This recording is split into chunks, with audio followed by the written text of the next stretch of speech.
প্রাথমিক ও ইবতেদায়ী শিক্ষা সমাপনী পরীক্ষা। রাজনৈতিক অস্থিরতা নিয়ে শঙ্কা কাটছে না অভিভাবক ও শিক্ষার্থীদের। তারেক জিয়া দেশে ফিরে অচিরেই দলে নেতৃত্ব দেবেন মির্জা ফখরুলের আশাবাদ।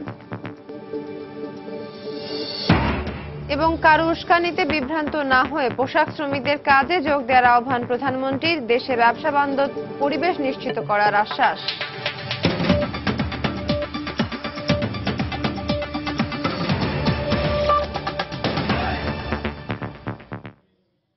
সময় সংবাদে আপনাদের সঙ্গে আছি আমি শেখ ফাতেমা ওয়ারা। সারা দেশে একযোগে শুরু হয়েছে প্রাথমিক ও ইবতেদায়ী শিক্ষা সমাপনী পরীক্ষা। তবে হরতাল অবরোধের মতো সহিংস রাজনৈতিক কর্মসূচির সংখ্যা থেকে মুক্ত হতে পারছেন না শিক্ষার্থী এবং অভিভাবকরা। সকাল 11টা থেকে গণিত পরীক্ষা দিয়ে শুরু হয়েছে প্রাথমিক সমাপনী এই পরীক্ষা। দেশের সবচেয়ে বড় এই পাবলিক পরীক্ষায় এবার অংশ নিচ্ছে 29,50,193 জন শিক্ষার্থী। এর মধ্যে প্রাথমিক শিক্ষা সমাপনীতে 26,35,406 জন এবং ইবতেদায়ীতে 3,14,787 জন।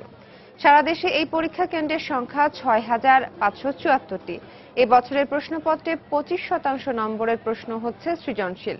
সকালে রাজধানীর একটি স্কুলে পরীক্ষা শুরু হওয়ার আগে অভিভাবক ও পরীক্ষার্থীরা হরতালমুক্ত পরিবেশে পরীক্ষা প্রত্যাশা ব্যক্ত করেন।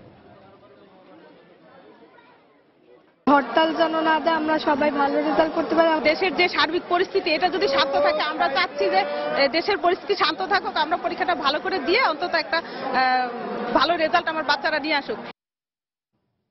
তারেক রহমান দেশে ফিরে অচিরেই দলের নেতৃত্ব দেবেন বলে আশা প্রকাশ করেছেন বিএনপির ভারপ্রাপ্ত মহাসচিব মির্জা ফখরুল ইসলাম আলমগীর। সকালে নয়াপল্টনে দলীয় কার্যালয়ের সামনে সাংবাদিকদের সঙ্গে কথা বলেন তিনি। প্রায় 3 সপ্তাহ পর মির্জা ফখরুল সকালে দলীয় কার্যালয়ের ভেতরে গিয়ে দীর্ঘদিন ধরে সেখানে অবস্থান করা দলের ভারপ্রাপ্ত যুগ্ম মহাসচিব রুহুল কবির রিজভীর সাথে দেখা করেন এবং বিভিন্ন বিষয় নিয়ে আলোচনা করেন। এর আগে তারেক জিয়ার জন্মদিন উপলক্ষে কার্যালয়ের সামনে ড্যাব আয়োজিত একটি ফ্রি মেডিকেল ক্যাম্প উদ্বোধন করে তিনি সাংবাদিকদের মুখোমুখি হন।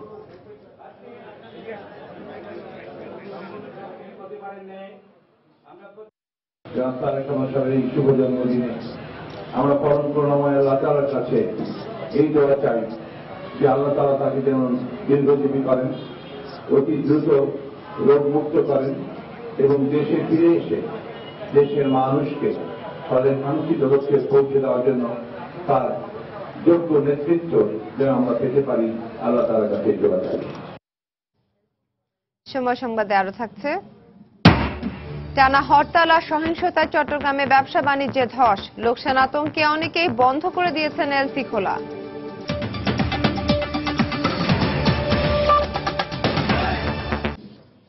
কারো উস্কানিতে বিভ্রান্ত না হয়ে পোশাক শ্রমিকদের কাজে যোগ দেওয়ার আহ্বান জানিয়েছেন প্রধানমন্ত্রী শেখ হাসিনা। সকালে রাজধানীর ওসমানী স্মৃতি মিলনায়তনে রপ্তানি উন্নয়ন ব্যুরো আয়োজিত জাতীয় রপ্তানি ট্রফি বিতরণ অনুষ্ঠানে প্রধানমন্ত্রী বক্তব্য রাখেন। এ সময় পোশাক শ্রমিকদের বেতন ভাতা বাড়ানোর জন্য তিনি নিজেই মালিক পক্ষের সাথে বার্গেনিং এজেন্ট হিসেবে কাজ করছেন বলে উল্লেখ করেন। এছাড়া তিনি আশঙ্কা প্রকাশ করে বলেন, এই খাতে বিশৃঙ্খলা তৈরি হলে বাংলাদেশে হাত থেকে পোশাক তৈরির কার্যাদেশ অন্য দেশের হাতে চলে যেতে পারে। প্রধানমন্ত্রী আরো বলেন, সরকার দেশে ব্যবসা বান্ধব পরিবেশ নিশ্চিত করেছে। ব্যবসায়ীদের ওপর সরকারের কোনো হস্তক্ষেপ নেই। ব্যবসায়ীদের রপ্তানিতে সহযোগিতা করতে 1,000 কোটি টাকার এক্সপোর্ট ডেভেলপমেন্ট ফান্ড গঠন করা হয়েছে বলেও জানান তিনি। যখন আমি শ্রমিকদের পক্ষে বার্গেনিং এজেন্ট হিসেবে কাজ শুরু করলাম, সবথেকে দুর্ভাগ্য হলো যে কিছু কিছু জায়গায় দেখা যাচ্ছে যে এখনো তারা মোটেই মানে সন্তুষ্ট না, এবং এখানে 2-1 নেতৃত্ব শ্রেণী আছে, তারা এই শ্রমিকদেরকে উস্কাচ্ছে এবং সেখানে ভাঙচুর, প্রতিদিন একটা গন্ডগোল। তো আমি শ্রমিকদেরকে বলবো, যেখানে তাদের বেতন ছিল মাত্র 1600 টাকা 2009 সালে, 10, 11, 12, আজকে 13, 4 বছরের মধ্যে এই বেতন 1600 টাকা থেকে বেড়ে 5300 টাকা দেওয়া হচ্ছে। এতে তাদের যদি সন্তুষ্টি না হয় তাহলে আর কিসে হবে? আর এই যারা উস্কাচ্ছে তাদের কথায় যদি তারা বেশি এরকম বাড়াবাড়ি করে আর এই কারখানাগুলি যদি বন্ধ হয়ে যায় বা এই দেশ থেকে এই শিল্প যদি চলে যায়, অর্ডারগুলি যদি ক্যান্সেল হয়, অন্য দেশে চলে যায়, তাহলে তো চাকরি হারিয়ে সব শ্রমিককে বাড়ি চলে যেতে হবে। দর্শক, তথ্যমন্ত্রী হাসানুল হক ইনু সচিবালয় ব্রিফ করছেন, আমরা এখন সরাসরি চলে যাচ্ছি সেখানে। আমি আপনাদের সামনে উপস্থিত হয়েছি। প্রিয় বন্ধুরা, নির্দলীয় সর্বদলীয় সরকার গঠনের নির্বাচনকালীন সর্বদলীয় সরকার গঠনের প্রক্রিয়া প্রায় সম্পন্ন হতে চলেছে। যারা নতুন মন্ত্রী হয়েছেন তাদেরকে আমরা স্বাগত জানাই। আমরা আশা করছি নির্বাচনকালীন সর্বদলীয় সরকারে অতি অল্প দিনের ভিতরেই বিএনপি বা প্রধান বিরোধী দল তার অবস্থান পরিবর্তন করে মাননীয় প্রধানমন্ত্রীর আহ্বানে সাড়া দিয়ে তাদের প্রতিনিধির তালিকা দেবেন এবং সর্বদলীয় সরকারে তারা শপথ নিয়ে নির্বাচনকালীন সর্বদলীয় সরকারের কাজে মনোনিবেশ করবেন।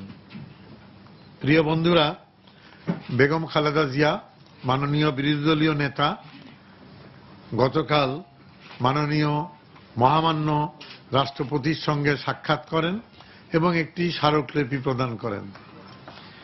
স্মারকলিপির বিষয়বস্তু আমার দৃষ্টি আকর্ষণ করেছে, এই জন্য আমি আপনাদের সামনে উপস্থিত হয়েছি। কিন্তু তার আগে আমি মাননীয় বিরোধী দলীয় নেতা বেগম খালেদা জিয়াকে আমি ধন্যবাদ জানাচ্ছি এই জন্যে তিনি বাংলাদেশের সংবিধান মানেন না, স্পিকারকে মানেন না, প্রধানমন্ত্রীর পদকে মানেন না, কিন্তু অন্তত মহামান্য রাষ্ট্রপতির পদটাকে উনি সম্মান দেখিয়েছেন এবং তার কাছে হাজির হয়েছেন। এই জন্যে উনি যে মহামান্য রাষ্ট্রপতির পদটাকে স্বীকার করেছেন, এই জন্যে মাননীয় বিরোধী দলীয় নেতাকে আমি ধন্যবাদ জানাচ্ছি। প্রিয় বন্ধুরা, উনি স্মারকলিপিতে বলেছেন যে মহামান্য রাষ্ট্রপতির ক্ষমতা সীমিত, কিন্তু তারপরও স্মারকলিপিতে বিরোধী দলীয় নেতা উল্লেখ করেছেন যে নির্দলীয় সরকার গঠনে রাষ্ট্রপতির ভূমিকা যাতে রাখেন সেজন্য উনি আবদার করেছেন। সংবিধানের বাইরে মহামান্য রাষ্ট্রপতিকে যাওয়ার প্রচ্ছন্ন পরামর্শ দিয়েছেন, যদিও উনারা স্বীকার করেছেন যে মহামান্য রাষ্ট্রপতি তার উপর ন্যস্ত সংবিধানের অর্পিত দায়িত্ব পালন করা, তার ঐতিহাসিক সাংবিধানিক দায়িত্ব, তার বাইরে উনি এক চুলও যেতে পারেন না।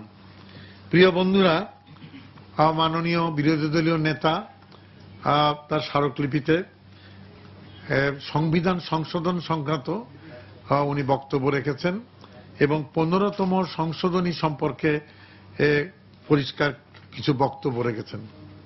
আমি অত্যন্ত বিনয়ের সঙ্গে বলবো, মাননীয় বিরোধী দলীয় নেতার তরফ থেকে যে স্মারকলিপি ওখানে উত্থাপন করা হয়েছে সেটা অসত্য।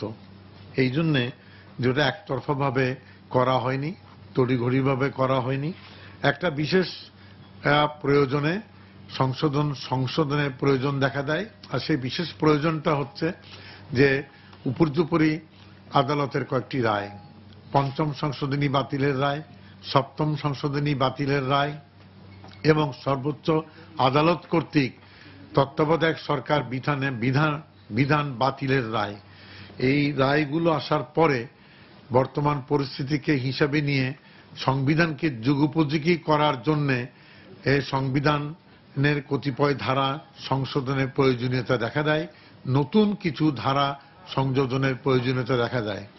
এই লক্ষ্যে সংবিধান সংশোধনের বিধান অনুযায়ী এবং সংবিধানের নির্দেশিত পথ এবং সংসদের বিধান অনুযায়ী একটি সংসদীয় কমিটি এবং সংবিধান সংশোধন কমিটি গঠন করা হয়, যে কমিটিতে সংবিধানের নিয়ম সংশোধন কমিটির নিয়ম অনুযায়ী বিরোধী দলীয় প্রতি লিখিত এবং আনুষ্ঠানিক অনানুষ্ঠানিক সব রকম আহ্বান জানানো হয় এই সংবিধান সংশোধন কমিটিতে, যাতে তাদের প্রতিনিধি অন্তর্ভুক্ত হন।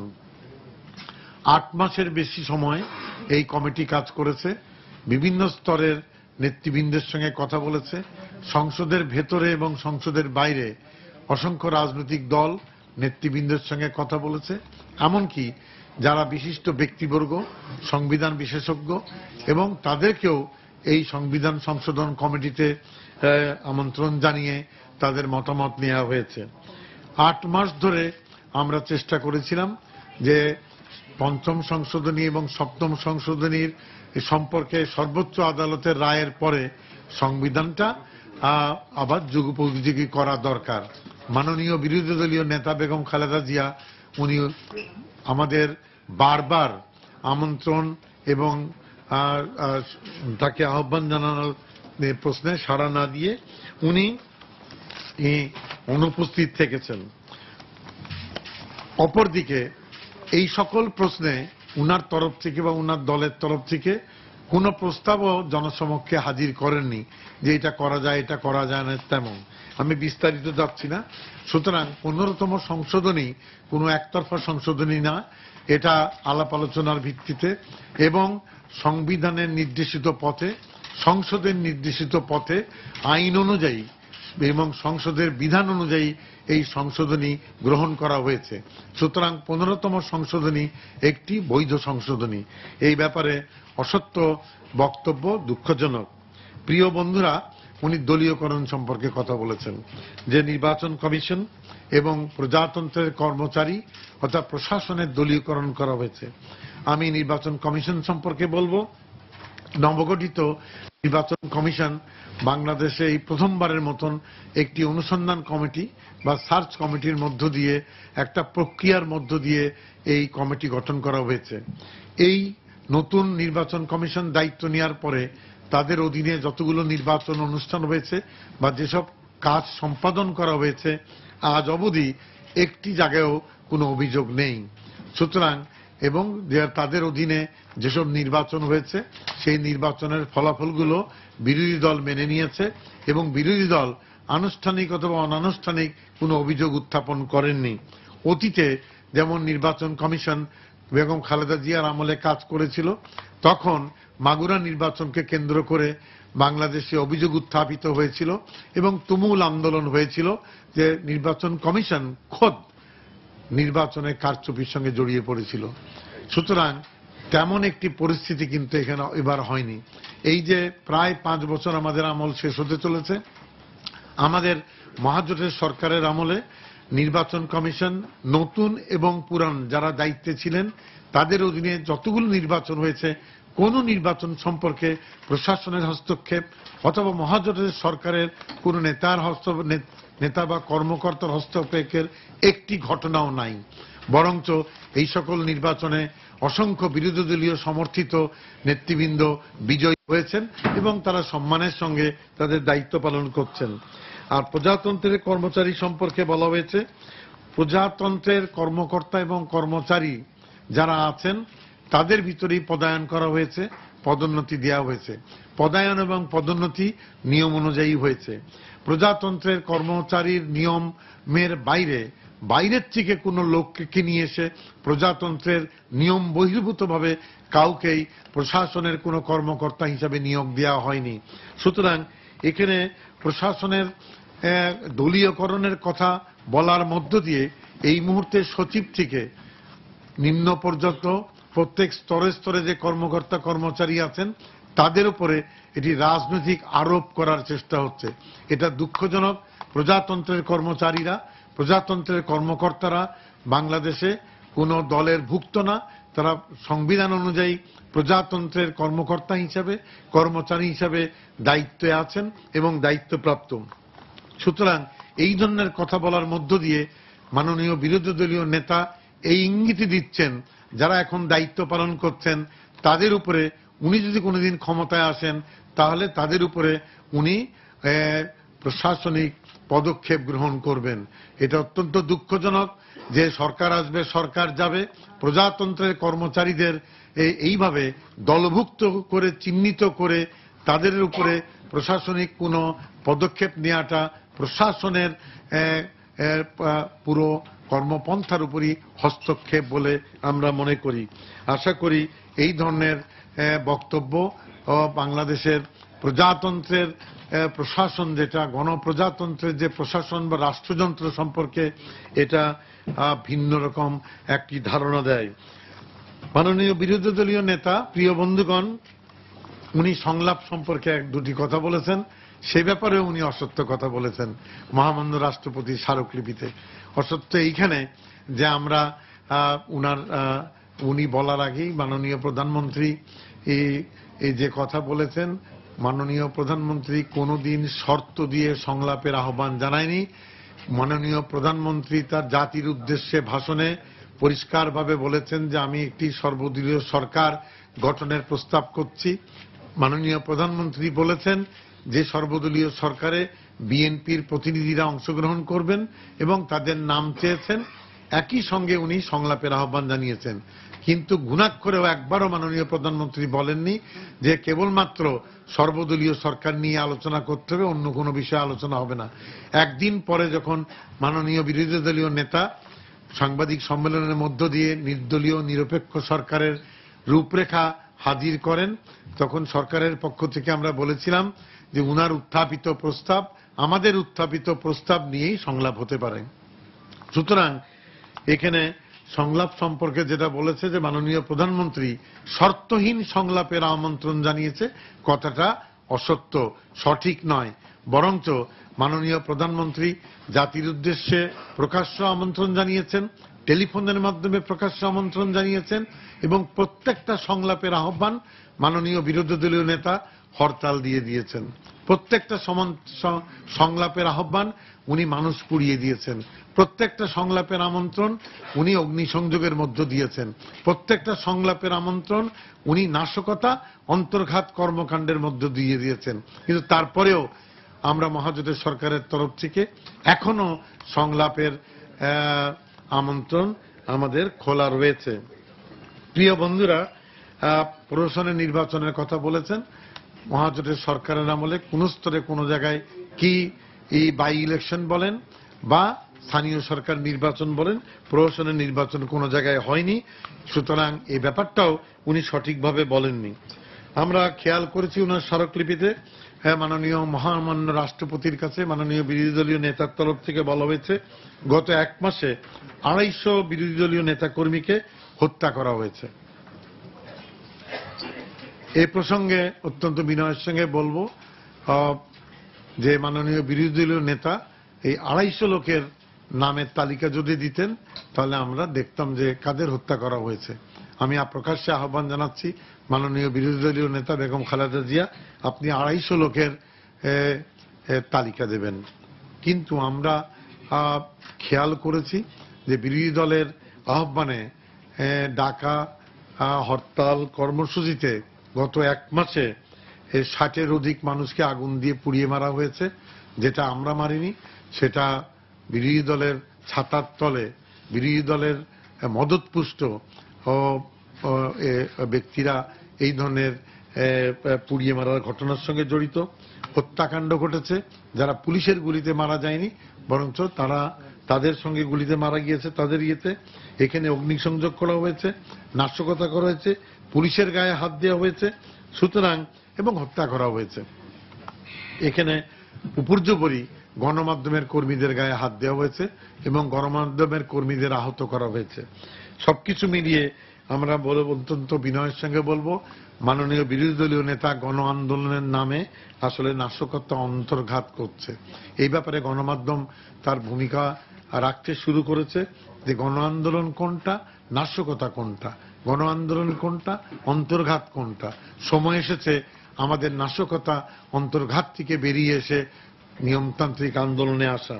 প্রিয় বন্ধুরা, এখানে বলা হয়েছে যে সর্বদলীয় সরকারের নাটক, এখানে কোন নাটকের কোনো বিষয় নয়। এই সর্বদলীয় সরকার গঠনের উদ্যোগটা নাকি সঠিক নয়, এটা কোনো বেঠিক কাজ না। দেশের প্রধানমন্ত্রী যে কোনো সময় মন্ত্রিসভার রদবদল করতে পারে, দেশের প্রধানমন্ত্রী মন্ত্রিসভার আকার ছোট বড় করতে পারেন, দেশের প্রধানমন্ত্রী সংসদ এবং সংসদের বাইরে থেকে সংবিধানের নিয়ম অনুযায়ী উনি মন্ত্রিসভা পুনর্গঠন করতে পারেন এবং বিভিন্ন দলকে মন্ত্রিসভায় প্রতিনিধি দিতে পারেন। সুতরাং নির্বাচনকে সামনে রেখে বরঞ্চ মাননীয় প্রধানমন্ত্রী অত্যন্ত বাস্তবসম্মতভাবেই এটি ছোট আকারের মন্ত্রী পরিষদ গঠনের উদ্যোগ নিয়েছেন এবং সেখানে বিভিন্ন দলের প্রতিনিধিদের আমন্ত্রণ জানিয়েছেন, এমনকি বিরোধী দলের প্রতিনিধিদের আমন্ত্রণ জানিয়েছেন। সুতরাং এটা কোনো নাটক নয়, এটা নির্বাচনকালীন সময় একটা বড় মন্ত্রিসভার বদলে ছোট আকারের মন্ত্রিসভার গঠন করেছেন। এটা একটা বাস্তবসম্মত পদক্ষেপ, কারণ তফসিল যখন ঘোষণা হয়ে যাবে এই মন্ত্রিসভা দৈনন্দিন কাজগুলো দেখবে এবং নির্বাচনে সবাই মনোযোগ দেবেন আর কি। সেদিক থেকে আমি মনে করি যে এটা এই নাটকের কথাটা বলা ঠিক নয় আর কি। আর প্রিয় বন্ধুরা,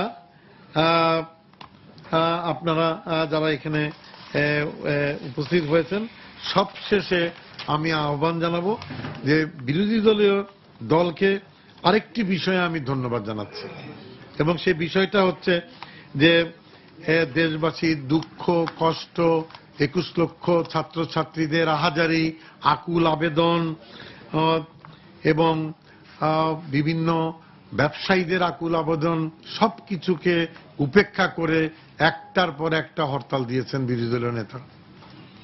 উনার বেরহম দিলে একটু রহম হয়নি, কিন্তু মাননীয় বিরোধী দলীয় নেতা মার্কিন সহকারী পররাষ্ট্র সচিবের মন খুশি করার জন্য উনি কয়েকদিন হরতাল দেননি। এই জন্য ওনাকে ধন্যবাদ জানাই। মানুষ এই কয়েকদিন ছেলেমেয়েরা পরীক্ষা দিতে পেরেছে।